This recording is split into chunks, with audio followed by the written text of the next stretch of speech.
നേപ്പാളിൽ കഴിഞ്ഞ ദിവസം വലിയ പ്രക്ഷോഭങ്ങളാണ് ഉണ്ടായത്. വിദ്യാർത്ഥികളും യുവജനങ്ങളും തെരുവിലിറങ്ങി പ്രധാനമന്ത്രിയുടെ വസതി തന്നെ അതിലേക്ക് തന്നെ തീയിടുന്ന അവസ്ഥയിലേക്ക് പോയി. 19 പേർ ഇന്നലെ വെടിയേറ്റ് മരിച്ചു. 400-ലധികം പേർക്ക് പരിക്ക് പറ്റി.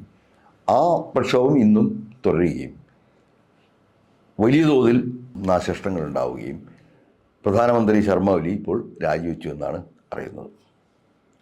അപ്പോൾ ഇത് ഒരു ദിവസം കൊണ്ടുണ്ടായ ഒരു പ്രശ്നമാണെന്ന് നമുക്ക് കാണാൻ സാധിക്കില്ല. ഈ ജെൻസി പ്രക്ഷോഭം സാമൂഹ്യ മാധ്യമങ്ങൾ അവിടെ വിലക്കിയതോടുകൂടിയാണ് പൊട്ടിപ്പുറപ്പെട്ടത്.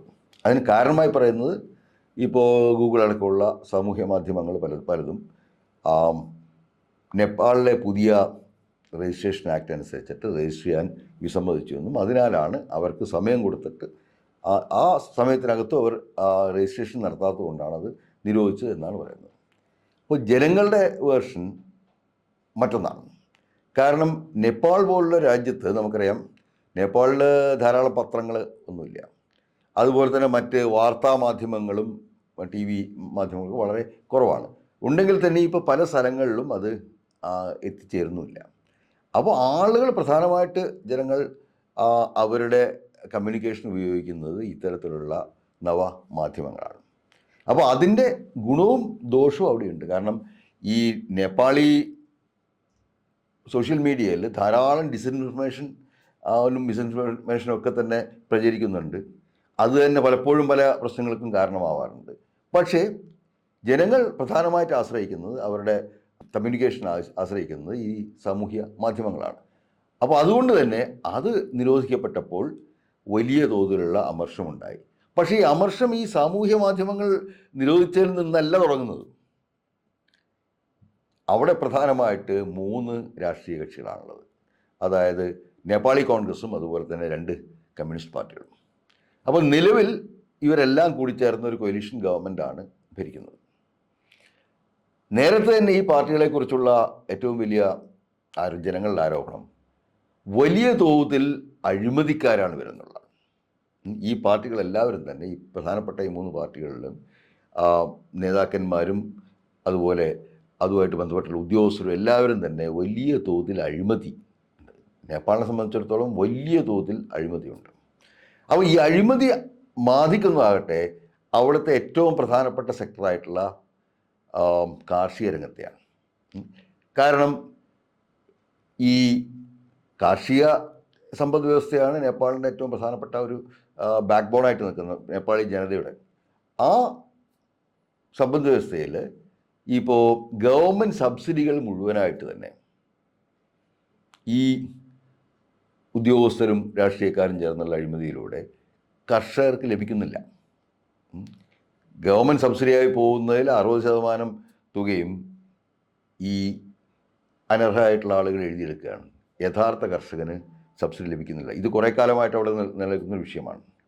അതുപോലെ എല്ലാ രംഗങ്ങളിലും ഈ അഴിമതി പിടിമുറുക്കിയതിനാൽ ജനങ്ങൾക്ക് ഈ പാർട്ടികളുള്ള വിശ്വാസമൊക്കെ നഷ്ടപ്പെട്ടിട്ട് നിൽക്കുന്നൊരവസ്ഥയിലാണ് ഈ സംഭവം ഉണ്ടാകുന്നത്.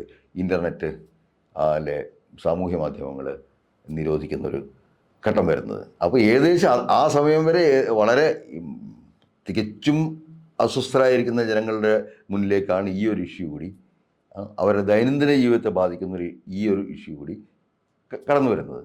അതോടുകൂടിയാണ് എല്ലാ നിയന്ത്രണങ്ങളും വിട്ടുകൊണ്ട് ജനങ്ങൾ, പ്രത്യേകിച്ച് യുവജനങ്ങൾ തെരുവിലേക്ക് ഇറങ്ങുന്നതും. അവരുടെ പ്രധാനപ്പെട്ട മുദ്രാവാക്യം ഇത് തിരിച്ച് സ്ഥാപിക്കുക എന്നുള്ളതല്ല, അത് അപ്പം തന്നെ ചെയ്തു.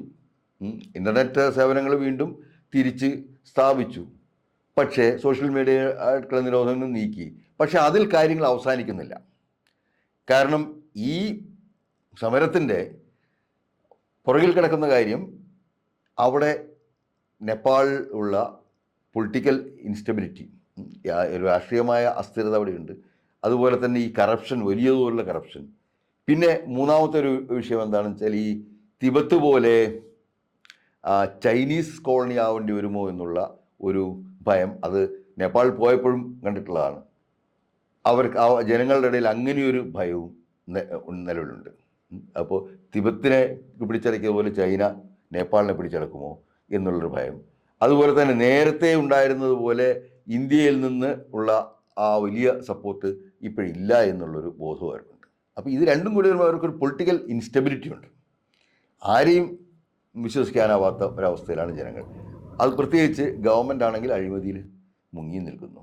അപ്പോൾ ഇതിൻ്റെ എല്ലാം കൂടിയുള്ളൊരു പൊട്ടിത്തെറിയാണ് ഈ ജെൻസി പ്രക്ഷോഭം. അതിൻ്റെ അവസാനം എന്താണെന്നുള്ളത് നമുക്ക് പറയാൻ പറ്റില്ല. ഇപ്പോൾ ശർമ്മ ഒലി രാജിവെച്ചു, അയാൾ ദുബായിലേക്കോ മറ്റോ രക്ഷപ്പെട്ട് പോകാൻ പോവുകയാണെന്ന് പറയുന്നു. ഈ ഔട്ട്കം എന്തായിരിക്കും, ഈ ഇനി വരാൻ പോകുന്ന ഔട്ട്കം എന്തായിരിക്കും എന്നുള്ളത് നമുക്ക് കണ്ടേ അറിയാൻ സാധിക്കുള്ളൂ. കാഠ്മണ്ഡുവിലെ ജനങ്ങൾ ആവശ്യപ്പെടുന്നത് കാഠ്മണ്ഡു മേയർ തിരഞ്ഞെടുപ്പ് പോലെ തന്നെ ഇത് ജനങ്ങൾ നേരിട്ട് പ്രധാനമന്ത്രിയെ തിരഞ്ഞെടുക്കണം എന്നുള്ളതാണ്. പക്ഷേ നേപ്പാളിലെ ഭരണഘടന അനുസരിച്ച് അങ്ങനെയല്ല. ഇന്ത്യയിൽ പോലുള്ള പാർലമെൻ്ററി സിസ്റ്റമാണ് അവിടെയുള്ളത്. അപ്പോൾ അത് എത്രത്തോളം നടപ്പിലാവുമെന്നും നമുക്ക് പറയാൻ സാധിക്കില്ല. അപ്പോൾ നേപ്പാളിലെ രാഷ്ട്രീയ അസ്ഥിരത തൊട്ടുകിടക്കുന്ന ഇന്ത്യയും അതുപോലെ ബാധിക്കാൻ സാധ്യതയുണ്ട്. അതുപോലെ തന്നെ ചൈനയും. ഇപ്പോൾ ചൈന കഴിഞ്ഞൊരു 10 വർഷമായിട്ട് അവിടുത്തെ പ്രധാനപ്പെട്ട റോഡ് വർക്ക്സും എല്ലാം എടുത്ത് ചെയ്യുന്നത് ചൈനക്കാരാണ്. അപ്പോൾ ചൈനയും അത് ബാധിക്കാൻ സാധ്യതയുണ്ട്. സിൽക്ക് റൂട്ടിൻ്റെ ഒരു ഭാഗം നേപ്പാളിലൂടെ ആണ് കടന്നു പോകുന്നത്. അതുകൊണ്ട് ചൈനയും അത് ബാധിക്കാൻ സാധ്യതയുണ്ട്. പക്ഷേ ഇന്ത്യയും ചൈനയും ഈ ഇപ്പോഴുള്ള വിഷയങ്ങളിൽ ഇടപെടാതെ ഇത് മാറി നിന്ന് നോക്കിക്കൊണ്ടിരിക്കുകയാണ്. കാരണം ഏതെങ്കിലും തരത്തിലുള്ള ഇടപെടലുകൾ ചിലപ്പോൾ ഗുണത്തേക്കാളേറെ ദോഷമായിരിക്കും ചെയ്യുക.